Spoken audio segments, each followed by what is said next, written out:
नमस्कार बच्चों। आपका जो आज ये जो वीडियो है वो आपके 12वें अध्याय विद्याधनम पाठ से है। 2 श्लोक तो ऑलरेडी आपको ऑनलाइन क्लास में पढ़ा चुके हैं, लेकिन वीडियो में क्या है आपके 4 श्लोक भेजे जा रहे हैं, ठीक है। जिससे कि इस समय के अकॉर्डिंग जैसा आपको सही लगे आप उसको समझ सकते हो। चलिए शुरू करते हैं। पहला श्लोक है आपका, न चौर्हार्यम न च राजहार्यम न भ्रातृभाज्यम न च भारकारी व्यय कृत्य वर्धत एव नित्यम विद्याधनम सर्वधन प्रधानम। यानी कि इसमें बताया गया है कि जो विद्या है, क्योंकि पाठ का नाम आपको पता है विद्याधनम, यानी कि विद्या रूपी धन। अब वो विद्या को धन की संज्ञा क्यों दी गई और धन से सर्वोत्तम क्यों बताया गया, उसके बारे में श्लोकों के माध्यम से आपको बताया जा रहा है। तो पहला श्लोक है, न चौर्हार्यम, ना तो चोरों द्वारा चुराने योग्य है, न च राजहार्यम, और ना ही राजा द्वारा छीनने योग्य है। जैसे कर के रूप में, टैक्स के रूप में जो प्रधानमंत्री जैसे आजकल लेते हैं, सरकार को हम पे करते हैं, ठीक है। जैसे पुराने समय में राजा लोग जो होते थे तो क्या करते थे, जो भी फसल होती थी, जो भी लोग कमाते थे उसका कुछ हिस्सा वो लोग लेते थे। जैसे कि आपातकाल के समय या सूखा पड़ जाता है, ज़्यादा बारिश होती है जिसके कारण फसल ख़राब हो जाती है, तो लोगों के पास अन्न नहीं होता है, तो अन्न का भंडार राजा लोगों के पास रहता है, जिससे कि प्रजा का वो ध्यान रख सके, ठीक है। न भ्रातृभाज्यम न च भारकारी, और ना ही भाइयों द्वारा बांटने योग्य है, न च भारकारी, और ना ही उसे कहीं ले जाने में वजन लगता है, और ना ही वो वजन वाली है। वे कृत्य वर्धत एवं नित्यम, वे मतलब खर्च करने पर, कृत्य मतलब करने पर, वर्धत बढ़ती है, एवं नित्यम नित्य ही, यानी कि विद्या रूपी जो धन है वो खर्च करने पर नित्य ही बढ़ता है, यानी कि लगातार जितना आप खर्च करोगे उतना वो बढ़ेगा। विद्याधनम सर्वधन प्रधानम, इसलिए क्या कहा गया कि विद्या रूपी जो धन है वो सब धनों में प्रधान है। क्योंकि और आप कोई भी चीज़ ले लो, पैसा ले लो, आप जितना खर्च करोगे उतना वो ख़त्म होता है, उसमें बढ़ोतरी नहीं होती है। यानी कि धन ऐसा होता है कि उसमें क्या होता है, जितना आप उसे इकट्ठा करोगे उतना और ज़्यादा इकट्ठा होगा, लेकिन खर्च करोगे तो और ज़्यादा वो ख़त्म होता है। लेकिन विद्या क्या है, जितना आप उसे यूज़ करोगे, जितना उसका प्रयोग करोगे उतना ही वो बढ़ती जाती है, ठीक है। इसलिए विद्या को क्या कहा गया है कि वो सब धनों में प्रधान है।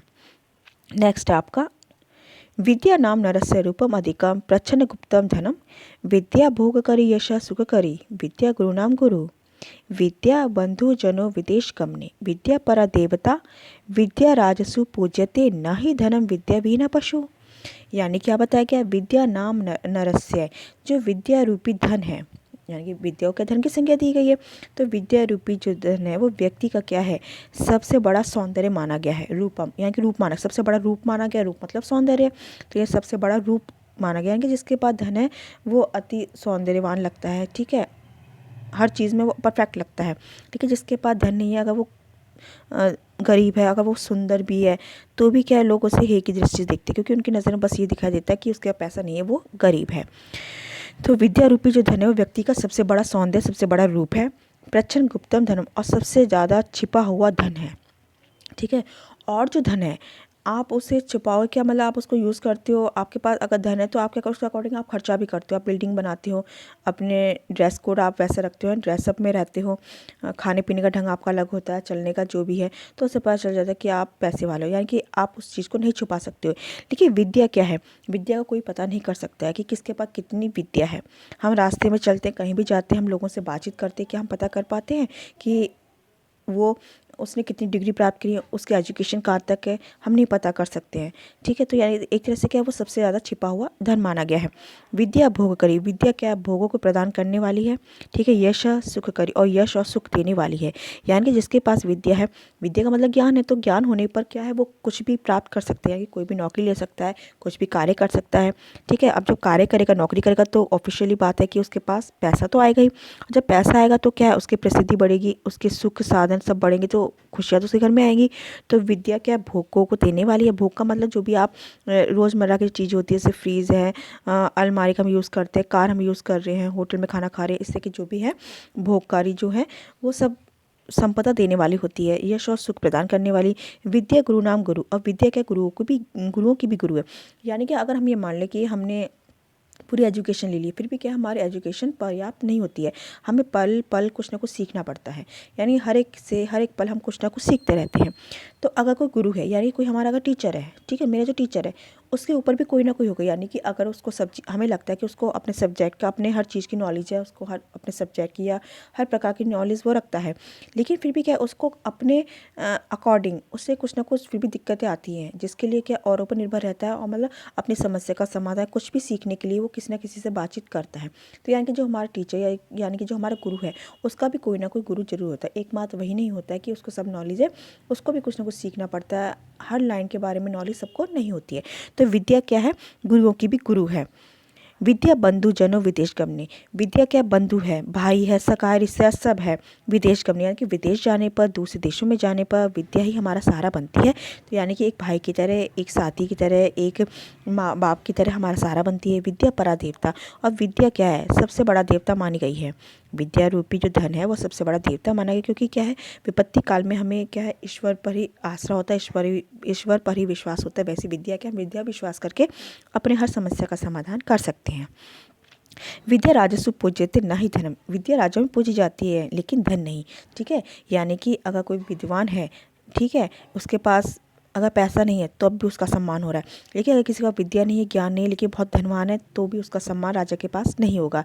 यानी कि विद्या जो होती है, जो ज्ञानवान लोग होते हैं, राजा उनकी भी पूजा करते हैं, उनका भी सम्मान करते हैं। ठीक है, धन वहाँ पे अहमियत नहीं रखता है।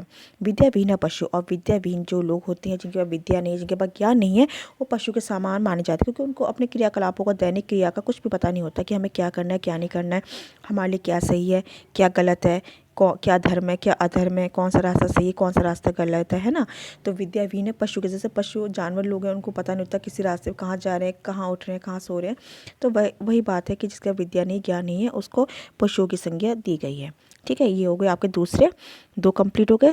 थर्ड आप देखिए, केयूरः न विभूषन्ति पुरुषं हारा न चंद्र उज्ज्वला न स्नानं न विलेपम न कुसुमं न अलंकृता मूर्धजाः वाणी एका सम अलंकरोति पुरुषम यह संस्कृत धार्यते श्रियन्ते अक्ल भूषणानि सततम वागभूषणम भूषणम। ठीक है, केयूरा क्या, बाजू में आपने देखा होगा, जैसे जो आप धार्मिक सीरियल देखते हैं उसमें क्या होता है, जो आपकी बाजू होती है, ठीक, एक कलाई पे आप चूड़ियाँ वगैरह पहन लेते हो, उसके ऊपर जो बाजू होती है वहाँ पर क्या है, कुछ बंधा हुआ होता है ना, सोने का, चांदी का, जो भी है, तो उसको क्या बोला जाता है, बाजूबंद। ठीक है, बाजू बांधा जाता है, इसलिए बाजूबंद बोला जाता है उसको। न विभूषणते, बाजूबंद भी सुशोभित नहीं कर सकते, किसको, पुरुषम, पुरुष को। हार न चंद्र उज्ज्वला, और चंद्रमा के समान जो उज्ज्वल है, जो स्वच्छ सुंदर है, वो हार भी क्या है, पुरुषम, पुरुष को सुशोभित नहीं कर सकते। अब आप इसको कनेक्ट करके देख सकते हैं दोनों लाइनों को। केयूरा न विभूषन्ति पुरुषम हारा ना चंद्र उज्ज्वला, यानी कि चंद्रमा के समान जो उज्ज्वल हार है वो भी पुरुष को, और ना ही बाजूबंद पुरुष को विभूषित कर सकते हैं, सुशोभित कर सकते हैं, यानी कि उसका उसको अलंकृत नहीं कर सकते, उसका अलंकार नहीं बढ़ा सकते हैं, उसके सौंदर्य नहीं बढ़ा सकते हैं। न स्नानम न विलेपम न कुसुमम न अलंकृतम मूर्धजा, और क्या है, न स्नान, ना ही स्नान, ना ही सुगंधित लेप, विलेप हो गया ना, आलेप, जैसे चंदन का लेप करते हैं, तो ना ही वो, न कुसुमम न अलंकृतम मूर्धजा, और ना ही वेणी या चोटी को फूलों से अगर सजाया गया तो वो भी क्या आपको सुशोभित नहीं कर सकती है। वाणी एका, अब क्या क्या ये सारी चीज़ें क्या व्यर्थ बताए गए हैं, सिर्फ वाणी एक वाणी ही सम अलंकृति पुरुषम, सिर्फ एक वाणी ही पुरुष को अलंकृत कर सकती है। यह संस्कृत धारित, जो संस्कार द्वारा, जो संस्कारवान है, जिसने संस्कृत द्वारा जो ज्ञानवान, या एक संस्कार मतलब जैसे आप आहार व्यवहार जो होता है, आपका व्यवहार जो होता है, एक उचित व्यवहार जो होता है, ठीक है, तो यानी कि इस तरह से आपने धारण कर लिया है। ठीक है, यानी कि संस्कार युक्त आपने बातचीत, आपने वाणी को धारण कर लिया है, तो इस तरह की सिर्फ वाणी ही एक पुरुष को अलंकृत कर सकती है, ये चीज़ें अलंकृत नहीं कर सकती। यानी कोई अगर बंदा जिसके पास ये सारी चीज़ें हैं, ये सारे फैशन की चीज़ें हैं, लेकिन उसके पास अगर ज्ञान नहीं तो वो व्यर्थ है। लेकिन अगर किसी के पास ये कुछ नहीं है, सौंदर्य नहीं है, रूप नहीं, कुछ नहीं, लेकिन वो विद्वान है, तो भी क्या उसकी गिनती बहुत ज़्यादा मान रखती है, यानी कि उसकी गिनती सब लोगों में सबसे ऊपर मानी गई है। अब है वाण, श्रियंते अखिल भूषण, श्रियंते नष्ट हो जाते हैं, अखिल मतलब संपूर्ण, भूषणादि आभूषण, सततम वाग भूषण भूषण, लेकिन निरंतर वाणी रूपी जो भूषण है, वो आभूषण आपका निरंतर रहता है, वो कभी समाप्त नहीं होता है। तो इसमें क्या है, जो बाह्य चीज़ें हैं उनके बारे में बताया गया कि वो सारी व्यर्थ हैं, सिर्फ एक वाणी ही ऐसी है जो आपको सम्मान देती है। ठीक है, यानी कि उसकी गिनती होती है, एक ऊंचे स्थान पर उसको माना जाता है। तो यानी कि ये सारे जो आभूषण हैं, जो ये सारी चीज़ें, ये सारी क्या होती है, एक ना एक समय पर नष्ट हो जाती है, लेकिन आपकी जो वाणी कभी नष्ट नहीं होती है। अगर संस्कारवान है तभी वो तभी वो मायने रखती है, ठीक है ना। और सारे आभूषण क्या नष्ट हो जाते हैं कभी ना कभी, ठीक है। और लेकिन जो वाणी रूपी आभूषण है वो कभी नष्ट नहीं, निरंतर वो उसमें वृद्धि होती रहती है। नेक्स्ट आपका विद्या नाम नरस्य कीर्ति तुला भाग्य क्षय च आश्रय धेनु काम दुधा रतिश्च विरहे नेत्रम तृतीयम च स सत्कार आयतनम कुलस्य महिमा रते रत्न विना भूषणम तस्मात् अन्यम उपेक्षे सर्व विषयम विद्याधिकारम कुरु। और इसमें क्या बताया गया है, विद्या नाम, विद्या जो है, विद्या रूपी जो नाम है, ठीक है, सबसे बड़ा यश माना गया है। विद्या जो मनुष्य का है, कीर्ति तुला, ठीक है, यश, कीर्ति में यश हो गया तो सबसे बड़ा यश माना गया है किसका, विद्या का। विद्या रूपी जो धन है वो मनुष्य का सबसे बड़ा यश माना गया है, ठीक है।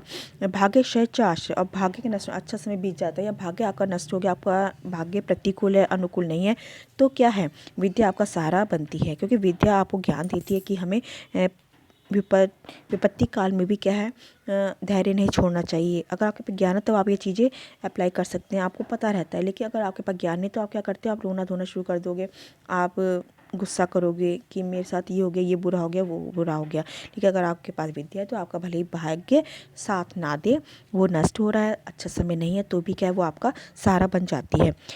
धेनु काम दुधा रतिश्च, और इच्छाओं को पूर्ति करने वाली कामधेनु गाय के समान है। काम दुधा हो गया ना, इच्छाओं की पूर्ति करने वाली, धेनु गाय इच्छाओं की पूर्ति करने वाली जो कामधेनु गाय जिसे वो रहता है उसके समान है। रतिश्च विरहे, और क्या है, वियोग के समय, विरह के समय आपका वो श्रृंगार है, वो आपका प्रेम है। नेत्रम तृतीयम, और तृतीय नेत्र है, यानी कि दो नेत्र तो हैं, लेकिन क्या है, आप अगर आपके पास विद्या का ज्ञान है तो आप उन चीज़ों से अलग हटकर सोच सकते हो, समझ सकते हो। जैसे जो जो विद्वान लोग हैं, जो उनकी सोच होती है, जो समझ होती है, वो कैसी होती है, वो हम लोगों से विपरीत होती है। वो जहाँ तक सोच सकते हैं वहाँ तक हम, मतलब जहाँ पर हमारा सोचना ख़त्म होता है, विद्वान लोग वहाँ से सोचना शुरू करते हैं। तो वही हो गया ना कि जहाँ तक हम सोच रहे हैं उससे आगे वो सोच रहे हैं, यानी कि एक तरह से क्या, विद्या हमारे तृतीय नेत्र होती है। सत्कार आयतनम, और क्या है, सम्मान का केंद्र है, ठीक है। विद्या क्या संस्कार का केंद्र है, हमें सत्कार सम्मान मिलता है। कुलस्य महिमा रत्ने विना भूषणम, और कुल की महिमा है, परिवार की महिमा, यानी कि अगर जिस परिवार में विद्वान लोग होते हैं, अच्छे लोग होते हैं, तो उसकी गिनती सब जगह होती है, उसका सम्मान किया जाता है, उसकी महिमा अपरंपार होती है, जिसको पार नहीं किया जा सकता, यानी कि उसके समान कोई और नहीं हो सकता है।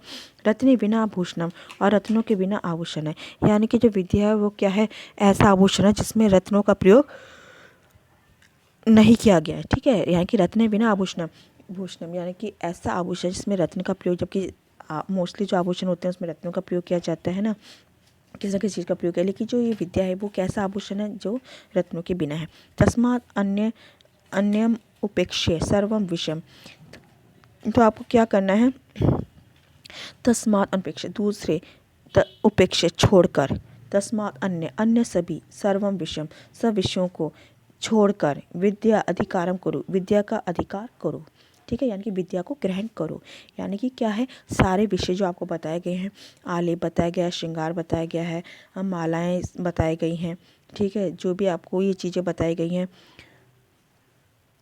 और जो भोग की जो चीज़ें हैं, भोग का जो सामान है, ठीक है, जैसे कार में घूमना, होटलों में घूमना, टूर पर जाना, ठीक है, अच्छे अच्छे कपड़े पहनना, श्रृंगार करना, गहने पहनना, ये सब क्या आभूषण हो गए। तो क्या हो गया, इन सब को छोड़कर हमें क्या करना चाहिए, विद्या का अधिकार करना चाहिए। क्योंकि क्या है, ये सारी चीज़ें एक ना एक दिन नष्ट हो जाती है, आपको पता है, कभी ना कभी ख़राब होती, कार ख़राब होती, सब कुछ ख़राब होती, लेकिन विद्या कभी ख़राब नहीं होती है। विद्या कभी एक्सपायर नहीं होती है, बल्कि क्या है, वो दिन पर दिन बढ़ती जाती है। तो हमें ऐसी चीज़ का साथ लेना चाहिए जो हमारा हमेशा साथ दे, विपत्ति के समय भी हमारा साथ दे। ये नहीं कि सिर्फ जब हमारा भाग्य अनुकूल है तब भी हमारा साथ दे रहे हैं, प्रतिकूल होने पर हमें जो छोड़ के जा रहा है, तो वो चीज़ हमें नहीं लेनी है ना। तो ये आपका वीडियो थी 12वें अध्याय के, जो इसमें विद्या को महत्वपूर्ण बताया गया, विद्या के बारे में बताया गया है। तो हमें क्या है, विद्या को अर्जित करना है। अगर आपके पास जितनी ज़्यादा विद्या होगी उतने आप ज़्यादा सुखी हो, ठीक है। लेकिन अगर आपके पास विद्या नहीं है तो आपके पास कुछ भी नहीं है। तो इसलिए विद्या को सबसे ऊपर माना गया, सबसे प्रमुख धन माना गया है। और वही बात है, हर चीज़ का बंटवारा हो सकता है, लेकिन विद्या रूपी धन का बंटवारा नहीं किया जा सकता। तो हम निश्चिंत हो सकते हैं कि अगर हमारे पास विद्या तो वो हमारी धरोहर है, हमारी अपनी चीज़ है, जिसको कोई नहीं ले सकता है, जिसको कोई छीन नहीं सकता, ठीक है। धन पर जो भी चीज़ हम अर्जित कर रहे हैं वो तो बट जाएगी, लेकिन ये नहीं बांटी जा सकती है, ठीक। ठीक है। तो ये वीडियो थी, उम्मीद आपको समझ में आएगा। आप जब चाहे उसको सुन सकते हो, समझ सकते हो, इससे आपको अभ्यास कार्य समझने में भी आसानी होगी। तो धन्यवाद।